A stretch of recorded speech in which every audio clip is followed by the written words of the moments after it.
All, எல்லோருக்கும் என்னோட அன்பான வணக்கங்கள்.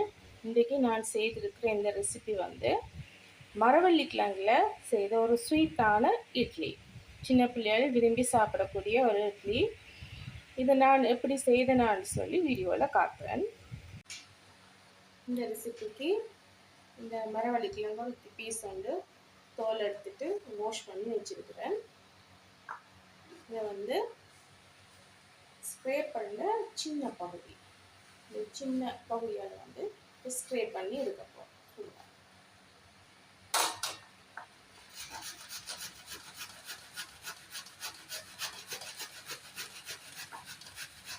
இப்போ பார்த்தீங்கன்னா இது ஸ்க்ரேப் பண்ணி முடிச்சுட்டேன். இந்த அளவுக்கு சின்ன சின்ன பீசஸாக இருந்தால் ஓகேயாக இருக்கும். இந்த மாதிரி ஒரு காட்டன் துணி எடுத்து அழகாக வெட்டி நினச்சி வச்சுருக்கிறேன். இப்போ இது எல்லாத்தையுமே இதுக்குள்ள நாங்கள் போட்டு இறுக்கி புழிஞ்செடுக்க வேணும். இந்த பாலில் வெளியேற்ற வேணும். அதுக்காக புழிஞ்செடுக்க போகிறோம். புழிஞ்செடுத்த பிறகு இந்த மாதிரி வந்திருக்கு.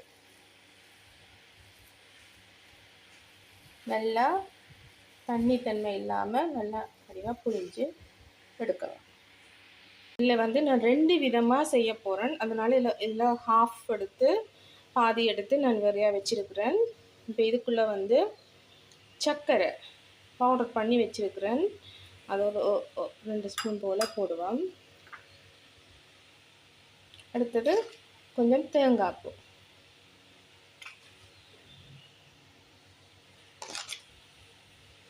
போட்டுட்டு இப்போ எல்லாத்தையும் நாங்கள் மிக்ஸ் பண்ண போகிறோம்.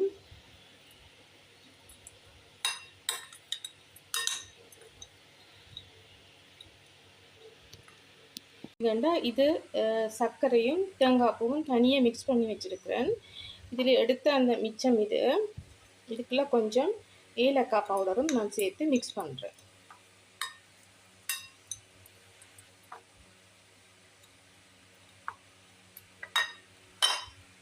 இப்போ இட்லி தட்டில் எடுத்து கொஞ்சம் எண்ணெய் பூசி வச்சுருக்கிறேன். இதுக்குள்ளே இதை போட்டேன்.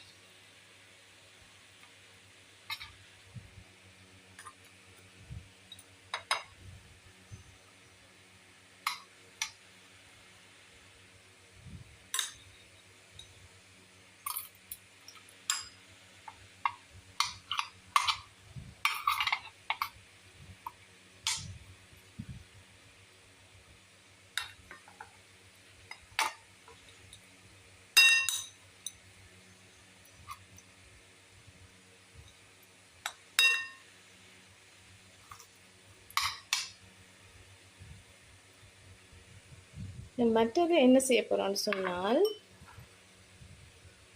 அடியில் கொஞ்சம் இதை போட்டுட்டு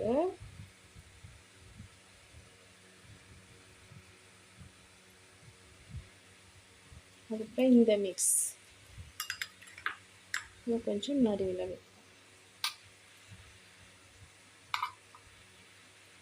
வச்சுட்டு மேலே திருப்பவும் இதை வைப்பேன்.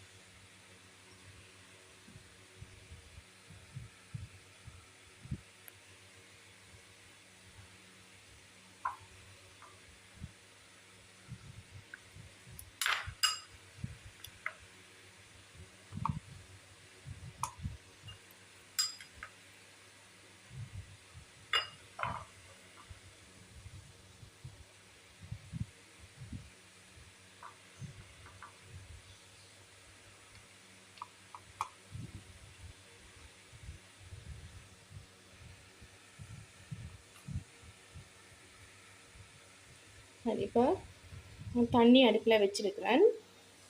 கொதிச்சுட்டு இதை வச்சு மூடிவிடுவோம்.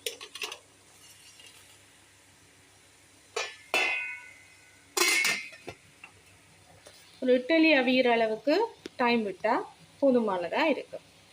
இப்போ பார்த்தீங்கன்னா டைம் ஆச்சு, அவிஞ்சிருக்குது. இப்போ நாங்கள் ஆஃப் பண்ணுவோம். பார்த்தீங்கன்னு சொன்னால் இப்போ மரவள்ளி இட்லி சூப்பராக ரெடி ஆகிட்டுது. நல்ல டேஸ்ட்டாக இருக்குது. நீங்களும் செய்து பாருங்க. இந்த வீடியோ உங்களுக்கு பிடிச்சிருந்தால் லைக் பண்ணுங்க, சப்ஸ்கிரைப் பண்ணுங்க. இன்னும் ஒரு நல்ல ஒரு ஃபுட் ஐட்டத்தோட நான் அடுத்த வீடியோவில் சந்திக்கிறேன். நன்றி.